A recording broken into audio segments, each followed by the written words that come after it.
ഇന്ന് how to make പറയുന്നതിന് മുന്നേ എൻ്റെ ഒരു ചെറിയ മെമ്മറി ഞാൻ ഷെയർ ചെയ്യാം കേട്ടോ. ആദ്യമേ പറയട്ടെ, ഞാനൊരു 90s കിഡാണ്. അതിൻ്റെ ഓർമ്മയിൽ അന്ന് ചെയ്തത് ഇന്നത്തെ കുട്ടികൾക്ക് ഞാൻ കാണിച്ചു തരാണ്. എൻ്റെ UP ഹൈസ്കൂൾ കാലഘട്ടത്തിൽ എൻ്റെ അച്ഛനൊരു സെയിൽസ്മാൻ ആയിരുന്നു. അപ്പോൾ അച്ഛൻ വീട്ടിൽ വീക്കെൻഡ്സിലൊക്കെ വരുമ്പം ആളുടെ കയ്യിൽ ഒരു കെട്ട് നിറച്ച് ബിൽ പേപ്പേഴ്സ് ഉണ്ടാവും.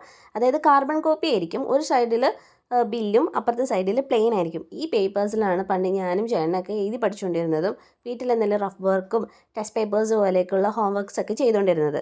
അന്നത്തെ കാലത്ത് ഈ പ്ലാസ്റ്റിക് കൊണ്ടുള്ള ഇന്നത്തെ പോലത്തെ ഫയലും പൗച്ചസും എൻവലപ്സും ഒന്നും തീരെ ഉണ്ടായിരുന്നില്ല. അപ്പോൾ വൺസ് എനിക്ക് അങ്ങനത്തെ ഒരു ഐഡിയ സ്ട്രൈക്ക് ചെയ്തതാണ് കേട്ടോ. ജസ്റ്റ് രണ്ട് പേപ്പർ കൊണ്ട് ഞാൻ അന്നത്തെ രീതിയിൽ ഒരു ഫയലൊക്കെ ഉണ്ടാക്കിയതാട്ടോ. ഇത് മെയിൻ ഞാൻ യൂസ് ചെയ്തത് എവിടെയാണെന്ന് വെച്ചാൽ, തുടക്കത്തിലേ പറഞ്ഞല്ലോ ഞാനൊരു 90s കിഡാണെന്ന്.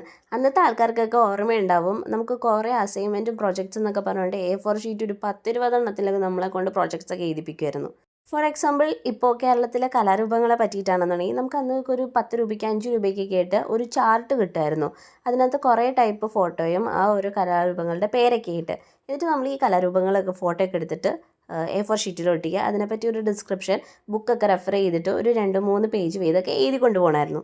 അപ്പോൾ അങ്ങനെ വന്ന ഫോട്ടോസും ഡീറ്റെയിൽസും എന്തെങ്കിലും പേപ്പർ കട്ടിങ്സ് ഒക്കെ ഉണ്ടെന്നുണ്ടെങ്കിൽ സൂക്ഷിക്കാനാണ് ഞാൻ ഈ വക പരിപാടിയൊക്കെ ഒപ്പിച്ചായിരുന്നു കേട്ടോ. പണ്ടൊക്കെ ആണെന്നുണ്ടെങ്കിൽ ഞാൻ വല്ല പ്ലാസ്റ്റിക് കവറിലും 50 പൈസ കവറിലും വല്ല ബുക്കിൻ്റെ ഇടയിലൊക്കെയാണ് യൂസ് ചെയ്തിരുന്നത്. പക്ഷേ ഈ ഒരു ഐഡിയ നല്ലൊരു ലൈഫ് സേവറുമാണ്. നമുക്ക് നല്ല ഓർഗനൈസ് ചെയ്തിട്ട് ഓരോ കാര്യങ്ങൾ വെക്കാനും പറ്റും കേട്ടോ. അപ്പോൾ കാണുകയാണെന്നുണ്ടെങ്കിൽ ലൈക്ക് ചെയ്യുക, ഷെയർ ചെയ്യുക.